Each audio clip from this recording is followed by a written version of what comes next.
Hello guys, எல்லோரும் வீட்டில் நல்லா இருப்பீங்க நம்புகிறேன். நம்ம இன்றைக்கி இந்த வீடியோ என்ன பார்க்க போகிறோன்னா 12 அப்படின்ற ஒரு பாலிவுட் படம் தான். ரீசெண்டாக இன்ஸ்டாகிராமில் ட்ரெண்டிங்கான ஒரு கிளிப்புக்காக தான் இந்த படத்தை பார்க்க ஆரம்பித்தேன். நான் கூட ஏதோ லவ் ரிலேட்டடான ஃபிலிம் அப்படின்னு நினச்சேன். ஆனால் படத்தை பார்க்குறப்ப தான் தெரியுது இது ஒரு ஹாரர் ஃபிலிம் அப்படின்றது. படத்தோட ஒன்லைன் எடுத்துக்கிட்டிங்கன்னா ஹீரோயினோட பிஹேவியரில் ஒரு சேஞ்சஸ் தெரியுது. வீட்டில் இருக்கவங்க எல்லாமே சரி எக்ஸாம் டென்ஷனில் தான் அப்படி பண்ணிகிட்ருக்கா அப்படின்னு நினைக்கிறாங்க. இது நடந்துகிட்டே இருக்க நேரத்தில் ஊரில் பல கொலைகள் நடக்குது.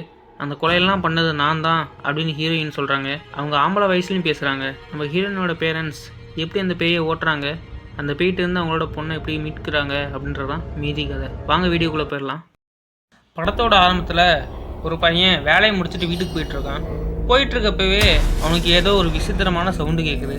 அந்த சவுண்டை கேட்டுட்டு இவன் தலை தெரிச்சு ஓட்டுறான். அந்த சவுண்டு இவனை ஃபாலோ பண்ணிகிட்டே போகுது. ஒரு இடத்துல போய் நிற்கணும். அங்கே உட்காந்து அந்த பாட்டி என்ன நினச்சிச்சுன்னே தெரியல, கத்தி எடுத்து இவனை குத்திடுது. அடுத்த சீனில் ஹீரோயினை காட்டுறாங்க. இவங்க வீட்டில் இருக்க எல்லாமே தூங்கிட்டு இருக்காங்க. இவங்க மட்டும் எந்திரிச்சு கண்ணாடி மண்டி நின்று இவங்களோட முகத்தை பார்த்துட்டே இருக்காங்க. திருப்பி போய் படுக்கிறாங்க. திடீர்னு எந்திரிக்கிறாங்க. படத்தோட டைட்டிலில் போட்டு ஆரம்பிக்கிறாங்க. அடுத்த நாள் காலையில் அவங்க அம்மாட்ட, அம்மா நைட்டு எனக்கு ஏதோ கெட்ட கனவு வந்துச்சுமா, கெட்ட கனவு வந்துச்சுன்னா அதுக்கு என்ன பண்ண முடியும், போய் அவங்க அப்பாட்ட போய் கம்ப்ளைண்ட் பண்ண அப்படின்னு திட்டிக்கிட்டே வீட்டை கூட்டிகிட்டு இருக்காங்க. நம்ம படத்தோட கதாநாயகி பேர் கௌரிங்க, சொல்ல மறந்துட்டேன். அவங்க அம்மாட்ட திட்ட வாங்கிட்டு ஹீரோயினும் காலேஜுக்கு கிளம்பி போகிறாங்க. இவங்க அப்பாவும் கூட விட்றதுக்காக போயிட்டுருக்காரு. போயிட்டுருக்கப்ப தெரு முனையில் யாரோ ஒரு ஆளை பார்க்குறாங்க. இந்த ஆள் பேர் சர்மாவான். என்ன சர்மாஜி, உங்களை பார்த்தே 2 நாள் ஆகுது, எங்கே போனீங்க அப்படின்னு கௌரியோட அப்பா கேட்க, எங்கள் வீட்டில் தண்ணி பிரச்சனைப்பா, அதுக்காக கம்ப்ளைண்ட் பண்ண போயிருந்தேன். என்னாச்சு, கௌரியோட மூஞ்சி ரொம்ப சோர்வையாக இருக்குது அப்படின்னு கேட்க, அது ஒன்றும் இல்லை சர்மாஜி, அவளுக்கு எக்ஸாம் டென்ஷனில் இருக்கிறா அப்படின்னு இவங்க பேசிகிட்டு இருக்கப்பயே நம்ம கௌரி காலேஜுக்கு கிளம்பி போயிட்டுருக்கான். காலேஜுக்கு போனவங்க காலேஜுக்குள்ளே கூட போகல, அவங்களுக்கு ஏதோ ஒரு மாதிரி சவுண்டு கேட்குது. ஆள் அப்படியே திரும்பி வீட்டுக்கு போகிறாங்க. வீட்லேயே அப்படியே உறைஞ்சி போய் ஒரு மாதிரியாக இருக்காங்க. ரோந்து பணிக்கு போன 2 போலீஸ் ஆஃபீஸரும் கொல்லப்படுறாங்க. இவங்கெல்லாம் வீட்டில் உட்காந்து சாப்பிட்டுட்டே இருக்கப்ப அந்த நியூஸும் டிவியில் போட்டு காட்டுறாங்க. அன்றைக்கி நைட்டு வீட்டில் இருக்க எல்லாமே தூங்கிட்டு இருக்காங்க. நம்ம கௌரி இருக்கா பார்த்தீங்களா, எல்லாமே தூங்கிட்டு இருக்க நேரத்தில் இவன் மட்டும் எந்திரிச்சு எங்கேயோ போகிறா. ஏதோ கதவை தட்டுற மாதிரி சவுண்டு கேட்குது. வீட்டில் இருக்க எல்லாமே எந்திரிச்சு பார்க்குறாங்க. ஒரு கபோர்டுக்குள்ளேருந்து சவுண்டு வந்துக்கிட்டே இருக்குது. உள்ளுக்கு பார்த்தா நம்மளோட ஹீரோயின் உட்காந்து அழுதுட்டு இருக்காங்க. வீட்டில் இருக்கவங்களுக்கு எல்லாத்துக்குமே என்ன நடக்குதுன்னே தெரியல. அடுத்த நாள் ஒரு பையன் கூட வெளியே போகிறாங்க. இந்த பையன் அவளோட பாய் ஃப்ரெண்டாட்டுக்கு. அந்த இடம் குளம் மாதிரி இருக்குது, வா விளையாடலான்னு கூப்பிட, நான் வரல, எனக்கு தண்ணினாவே பயம் அப்படின்னு கௌரி சொல்கிறா. பயம்மா, நான் அந்த பயத்தை போக்குறேன் வா அப்படின்னு சொல்லிட்டு தண்ணியில் போய் விளையாண்டே இருக்காங்க. அப்போதைக்கு தண்ணிக்குள்ளேருந்து பல கைகள் வெளியே வருது. அந்த கைகள் எல்லாமே கௌரியை நோக்கி வருது. இவங்க பயத்தில் உறைஞ்சி போயிடுறாங்க. அவனோட பாய் ஃப்ரெண்டும் என்னதான் ஆச்சு, ஏன் என்ன பேய் பிடிச்ச மாதிரி இப்படி இருக்கிற, வா போகலாம் அப்படின்னு சொல்லிட்டு அந்த இடத்த விட்டு கூட்டிகிட்டு போயிடுறான். அன்றைக்கி நைட்டும் அவங்களோட பெட்டை விட்டு எழுந்திரிச்சு கண்ணாடி முன்னாடி அவங்களோட மூஞ்சி பார்க்குறாங்க. அடுத்த நாள் கௌரியை கூட்டிகிட்டு அவங்க அப்பா ஹாஸ்பிட்டலில் போய் செக் பண்ணி பார்க்குறாங்க. அங்கே இருக்க டாக்டரும் அதெல்லாம் ஒன்றும் இல்லை, பயப்பட தேவையில்ல, எக்ஸாம் டென்ஷனால் தான் இப்படி பண்ணிகிட்ருக்கிறா, அந்த இடத்த விட்டு அனுப்புகிறாங்க. இவங்களுக்கும் இவங்களோட நர்ஸுக்கும் ஏதோ கனெக்ஷன் இருக்க மாட்டேங்குது. அன்றைக்கி நைட்டும் வழக்கம் போல் எந்திரிக்கிறாங்க. ஆனால் அந்த டைம் கொஞ்சம் தெளிவாக இருக்காங்க. தண்ணி குடிக்கலாம்னு சொல்லிட்டு ஃப்ரிட்ஜை ஓப்பன் பண்ணுறாங்க. ஓப்பன் பண்ணிட்டு க்ளோஸ் பண்ணால் அவங்களோட பாட்டி நின்றுட்டுருக்காங்க. என்னடா பாட்டி தூங்கிட்டு இருந்தாங்க, இங்கே என்னடா நிற்கிறாங்கன்னு சொல்லிட்டு உடுக்கு போய் பார்த்தா அவங்க பாட்டி தூங்கிட்டே இருக்காங்க. அப்போ அங்கே இருக்கிறது யாருன்னு திரும்பி பார்த்தா அவங்க அப்பா நிற்கிறாங்க. பின்னாடி அவங்க அம்மா, சைடில் அவங்க தம்பி. டக்குன்னு கனவுலேருந்து எந்திரிக்கிறாங்க. எதுக்கு ஒரு தடவை செக் பண்ணிக்கலாம்னு சொல்லிட்டு வீட்டில் இருக்கவங்களாம் இருக்காங்கன்னு போய் பார்க்குறாங்க. எல்லாமே தூங்கிட்டு தான் இருக்காங்க. திடீர்னு என்ன நினச்சுனே தெரில, அவங்க பாட்டு கத்த ஆரம்பிச்சிடுறாங்க. வீட்டில் இருக்க எல்லாமே எந்திரிச்சு வந்துடுறாங்க. அவங்களுக்கும் என்ன பண்ணுறதுனே தெரியல. அடுத்த நாள் கௌரி அவங்க அப்பா டாக்டர்கிட்ட கூப்பிட்டு போகிறாரு. அவனும் ஊசி போகலான்னு சொல்லிட்டு போகிறப்ப, நீ என்னென்ன பண்ணிக்கோ என்னைய அப்படின்னு ஒரு மாதிரி சிரிச்சுட்டே சொல்கிறாங்க. கௌரி கத்துற மாதிரி சவுண்டு வருது. அவங்க அப்பா உள்ளுக்கு போய் பார்க்குறாரு. அப்போ கௌரி அப்பா இவர் என்கிட்ட தப்பாக நடந்துக்கிறாரு. உடனே அவங்க அப்பாவும் அந்த இடத்துல சண்டையை போட்டு அந்த இடத்த விட்டு கூப்பிட்டு வராரு. அடுத்து ஹீரோயின் அவனோட பாய் ஃப்ரெண்டோட ஏதோ காஃபி ஷாப்பில் மீட் பண்ணியிருக்காங்க. அங்கே அவனோட பாய் ஃப்ரெண்டு என்ன ஒரு மாதிரி ஜாலியாக இருக்க அப்படின்னு கேட்க, எங்க நீயே கண்டுபிடி அப்படின்றா. எனக்கு எதுவும் கண்டுபிடிக்க தெரியல, நீயே சொல்லு. தெரில, எனக்குள்ள ஒரு மாதிரியாக இருக்குது, ஆனால் நல்லா இருக்குது அப்படின்றான். ஆமாம் ஆமாம், அன்றைக்கி அப்படி தான் இருந்த, ஏதோ பேய் பிடிச்ச மாதிரி அப்படின்னு சொல்லி சிரிச்சுட்டே இருக்கான். அடுத்து கௌரி அவளோட வீட்டில் போயிட்டு அவங்க அம்மாவை மரியாதையே இல்லாமல் பேசுகிறா. ஏய் காஃபி கொண்டு வா. அவங்க அம்மா யாரை நீ சொன்ன, ஏன் ஒன்றை தான் சொன்னேன், போய் காஃபி எடுத்துகிட்டு வா, காஃபி எடுத்துகிட்டு வராட்டினே உனக்கு கண்ட துண்டமாக வெட்டிடுவேன் பார்த்துக்க. கோவமாக பேசுகிறாங்க. வேலைக்கு போயிட்டு அவங்க அப்பாவுக்கும் ஒன்றுமே புரியல. என்னம்மா ஆச்சு, கௌரி கௌரி அப்படின்னு கூப்பிட அவங்க பழைய நிலைமைக்கு திரும்பிடுறாங்க. என்னப்பா என்ன நடந்துச்சு, என்ன நடக்குது அப்படின்னு அவங்களே திருப்பி கேட்குறாங்க. வீட்டில் நடந்த எல்லா விஷயத்தையுமே அவங்க அப்பா ஷர்மன் ஒரு கிழவன் தான் பார்த்தீங்களா, அவன்கிட்ட அவங்க அப்பா எல்லாமே சொல்லிட்டுருக்காரு. அப்போ அவனும் நீ சொல்கிறலாம் பார்த்தா எனக்கு என்னமோ அது பேயோட சம்மந்தப்பட்டதாக தான் இருக்கும். எனக்கு தெரிஞ்சு அவளை நீ ஒரு நல்ல சாமியாட்ட கூட்டு போய் காட்டலாம், நீ அதை பண்ணு அப்படின்னு சொல்லி பேசிகிட்டே இருக்கப்ப திடீர்னு கௌரி உள்ளுக்கு வந்துடுறா. நீ தினைக்கும் கௌரியை நினச்சி மாஸ்டர்பேட் பண்ணுறது எனக்கு என்ன தெரியாதுன்னு நினைக்கிறியா? நீ தினைக்கும் பண்ணுறப்ப நான் அந்த கார்னரில் உட்காந்து பார்த்துட்டு தான் இருப்பேன். சொல்லு, உண்மையை சொல்கிறியா இல்லையா அப்படின்னு ஒரு மாதிரி ரூடாக பேசுகிறா. அதுக்கு இந்த ஷர்மாவும் நாளா அப்படிலாம் எதுவும் பண்ணல அப்படின்னு சொல்லிட்டு அந்த இடத்த விட்டே ஓடியே போயிடுறா. அவளோட பொண்ணை அவங்க அப்பாவும் அம்மாவும் பேய் ஓட்டுறவன்ட்ட கூட்டிகிட்டு போகிறாங்க. அங்கே அவன் செருப்படுத்து கௌரி அடிக்கிறான். இதெல்லாம் பார்த்துட்டு இருந்தா அவங்க அப்பா, எதுக்கு அவளை அடிக்கிற? நான் அவனை பேய் ஓட்ட தானே சொன்னேன், அடிக்க ஒன்றும் சொல்லலையே அப்படின்னு சொல்லிட்டு சண்டைக்கு போகிறான். நான் அடிக்கிறது ஒன்றும் உன் பொண்ணை இல்லை, உள்ளுக்கு இருக்க ஆத்மாவை. நான் அடித்தாதான் அதுக்கு வலிக்கும், அது யாருன்னு சொல்லும்.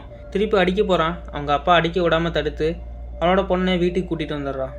கௌரியை வீட்டுக்கு கூட்டிகிட்டு போயிட்டு அவங்க அப்பா அம்மாவும் என்னை மன்னிச்சிருமா, நான் தெரியாமல் தப்பு பண்ணிட்டேன், இனிமேல் அந்த மாதிரிலாம் பண்ண மாட்டேன் ரொம்ப ஃபீல் பண்ணி அழுகுறாங்க.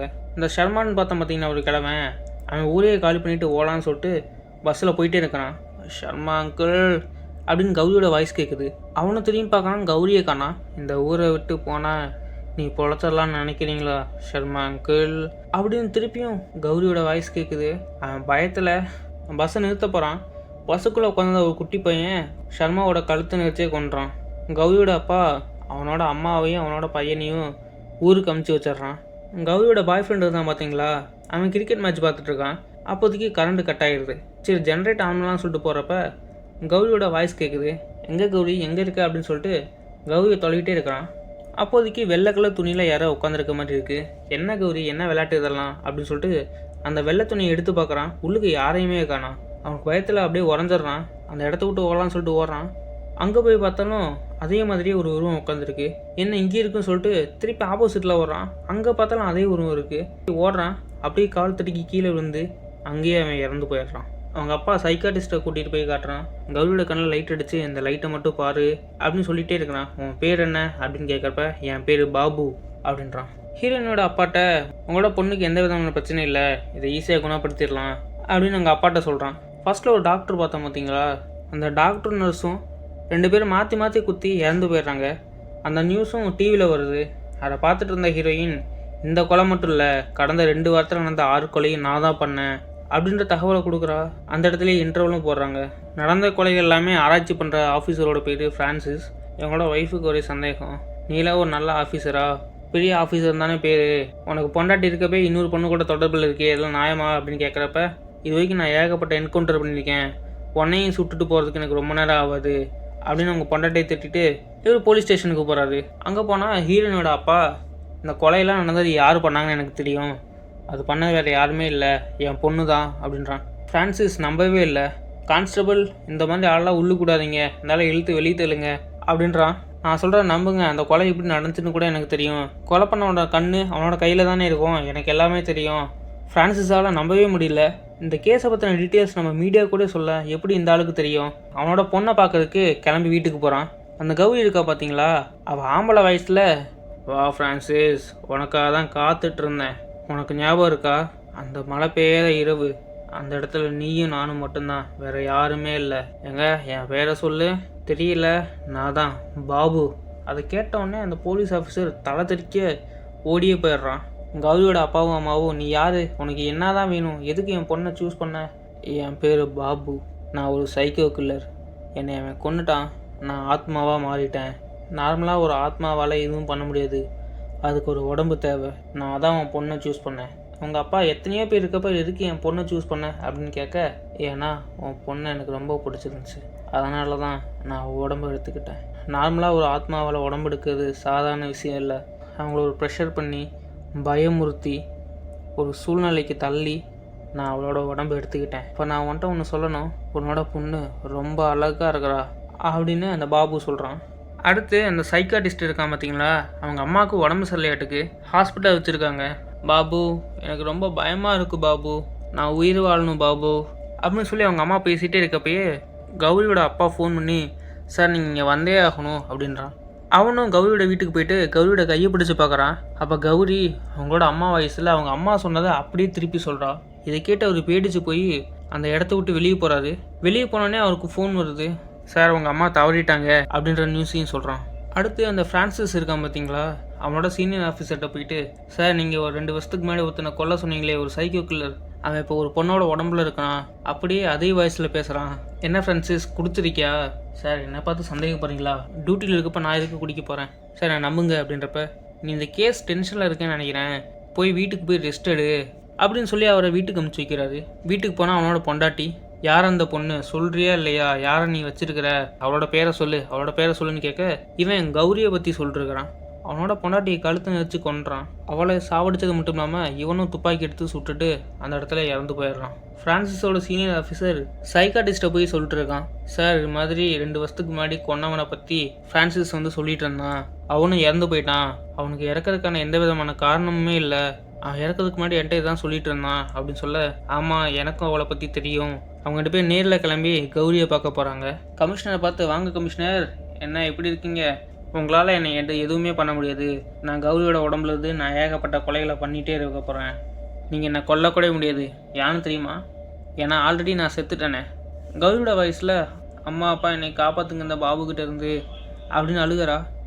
அவங்க அப்பா அம்மாவும் பதறி போய், என்னம்மாச்சு, என்ன கௌரி ஆச்சு அப்படின்றப்ப, முட்டாளுகளா, நான் சும்மா கௌரி மாதிரி நடித்தேன். இங்கேருந்து கிளம்புங்க, நான் டயர்டாக இருக்கிறேன், நான் தூங்கணும். அந்த பேய் ஓட்டுவான் பார்த்தீங்களா, அவன்கிட்ட போயிட்டு நடந்த எல்லாத்தையுமே சொல்கிறாங்க. அவனும் வந்துட்டு, அவங்களால அவனை எதுவுமே பண்ண முடியாது, அவனை வெளியே அனுப்பவே முடியாது, அவனை சாவடிக்கவே முடியாது. ஏன்னா வந்து ஆல்ரெடி செத்துட்டானே. அவனோட பொண்ணோட உடம்புக்குள்ளே இருந்துட்டு தான் எல்லாமே பண்ணிகிட்ருக்கிறான். அந்த பொண்ணு கொலகாரி இல்லை, அந்த பொண்ணுக்குள்ளே இருக்கான் பார்த்தீங்களா, அவன் தான் கொலகாரன். அவனுக்கு உன்னோட பொண்ணோட உடம்பு தேவை, அதை ஒரு டூலாக யூஸ் பண்ணிகிட்ருக்கிறான் அப்படின்னு சொல்லிட்டு இருக்கப்பே அப்படியே அவனுக்கு வாயெல்லாம் கோணுது. முன்னாடி இருந்த பாட்டிலாம் எடுத்து தலையில் அடிச்சுக்கிறான். முன்னாடி இருந்த கண்ணாடியில் அப்படியே தலையை முட்டி அப்படியே மேலே பறக்கிறான். அப்படியே கீழே விழுந்து அவன் இறந்தும் போயிடுறான். இவங்களும் அந்த இடத்த விட்டு கிளம்பி போயிடுறாங்க. காரில் போயிட்டுருக்காங்க. அப்போ கௌரியோட அம்மா, இவங்களுக்கு இந்த நிலமைனா அப்போ என் பொண்ணுக்கு என்ன மாதிரி இருக்கும், எந்த மாதிரியான வலி இருக்கும், எப்படி அவள் இருப்பான்னு சொல்லிட்டு அழுகிறா. அப்போ அந்த சைக்காட்டிஸ்ட், பேய் ஓட்டுறனாலையும் எதுவுமே பண்ண முடியல, கமிஷனரான இவராலையும் எதுவுமே பண்ண முடியல, நாங்கள் இப்போ என்ன பண்ணுறேன்னே தெரியல. சில நோயிலேருந்து சில பேஷண்ட்டை எங்களால் குணப்படுத்த முடியாது.